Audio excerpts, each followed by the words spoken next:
How can one attain the state of letting go? In modern society, we often equate letting go with laziness, avoidance, or a negative, passive way of living. A person who does not pursue status, wealth, or show relentless enthusiasm at work is often quickly labeled as useless. These prejudices seep into us from a very young age. But is that really true? Does letting go mean giving up? Does it mean living carelessly or irresponsibly? No. In truth, letting go is a higher state of living. It is when you pause your endless race and look inward. Who am I? What am I doing? And what truly matters? Letting go is not about shirking responsibility, but about living with awareness, a life that balances material needs with spiritual ones that we work to live. But we shouldn't live just to work. Work is essential. No one denies that. But if life is reduced to nothing more than labor and production, then human beings become machines, losing their spirit, their vitality, and their inner freedom. Strangely, although everyone yearns for rest, modern people can't seem to truly rest, even on holidays. They rush to the beach, crowd into resorts, scramble to catch transport, hurry toward their destination, and then just as hastily return. The places meant for relaxation become miniature versions of the city, crowded, stifling, and chaotic. They can't be still. They can't sit peacefully under a tree and listen to the wind. They can't lie in one place without feeling guilty. There's an invisible force pushing them to do something, anything to fill the silence. That silence terrifies them, because silence is a mirror reflecting the emptiness inside. Society has trained us to become people who don't know how to rest. All values are tied to productivity, results, and efficiency. Busyness has become the measure of success. But what lies behind that? A life that is empty, stressed, anxious, and without a clear sense of purpose. Every child is born with the capacity to let go. Every child, upon entering this world, already possesses the natural ability to let go. You don't need to teach a child how to be at ease. Just observe a baby as they sleep, laugh, or play with their own fingers, and you will see a complete image of natural life, carefree, unburdened, and uninhibited. However, that state does not last long. Parents, teachers, and society, with the best of intentions, quickly begin to civilize the child. They are taught to strive, to put in effort, to compete, and to win. No longer allowed to lie under a tree and play. They now have to attend extra classes, practice handwriting, and chase high scores. Bit by bit, children are separated from their innate ability to let go.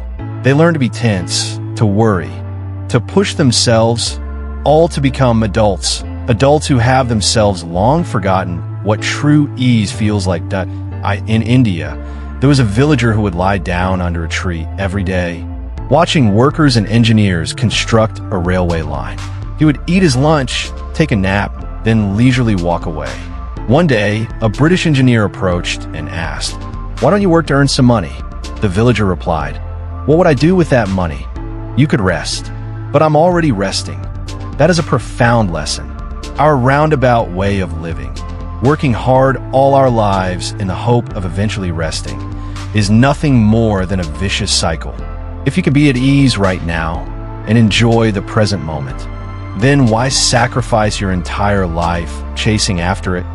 We don't realize how much tension our body and mind carry, simply because we've grown used to living with it. From our fingertips to our toes, and deep within our brain, there's always a hidden state of tightness. And it is this very tightness that prevents us from letting go. Releasing the body is the first step toward letting go.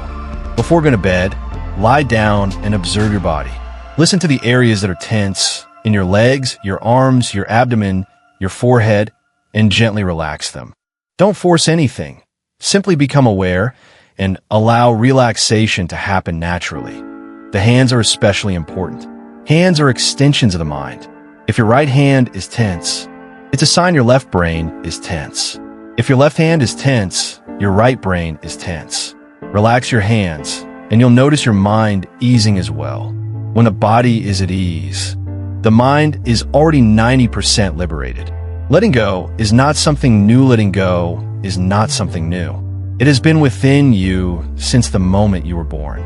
The problem is you've forgotten how to use it. All meditation methods are merely tools to help you remember the ability to let go that you once knew.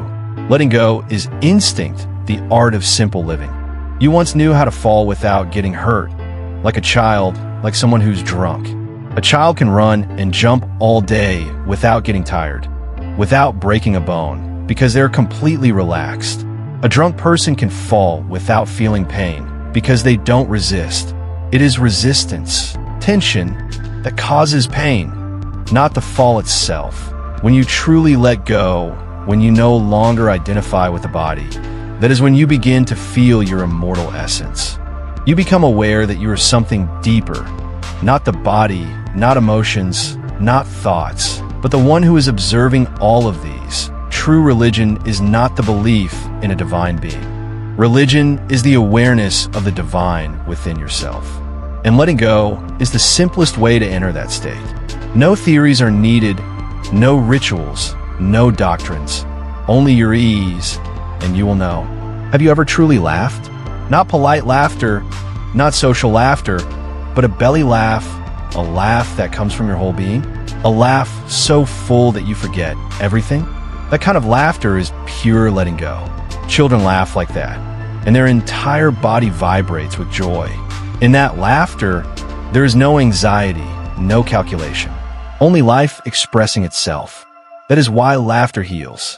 A genuine smile is worth more than any prayer. You have felt at ease before, when swimming, when sitting by a stream, when laughing, when immersed in music, when watching clouds drift by, or simply when doing nothing at all. Those moments are traces, remnants of the state of letting go. Recognize them, remember them, and learn to return to them more often. You don't need to search far for the state of letting go. It is right here, within you, waiting to be remembered. All you need to do is slow down. Listen to your body, relax your mind, and do nothing, and you will touch it. Letting go does not kill creativity. In fact, it nurtures it. Letting go does not kill creativity. On the contrary, it is the very soil in which creativity flourishes. When you are at ease, you're no longer burdened by expectations, achievements, or the need to compete. You do everything with wholeness, with love. Every action you take becomes a work of art. That a person who lets go is not someone who withdraws from life. They live fully in the world, but are not controlled by it. They work, but are not dominated by their work. They walk through life, but their heart remains unburdened. And because of that, they're stronger, more creative, and more vibrant than anyone else. Letting go is not giving up. Letting go is gaining freedom. It is returning to your true self, to the peace, clarity, and love that have always been within you. In a world that is busy and noisy, the art of letting go is the path that leads us back to the sacred essence of life. And no one can teach you this. Only you can experience it. Begin tonight, in your bed with the smallest of acts. Relax and breathe gently, and you will begin to reclaim a treasure you thought you had long lost: ease. If this story resonates with you, don't forget to like, share, and subscribe to support more soul-touching content.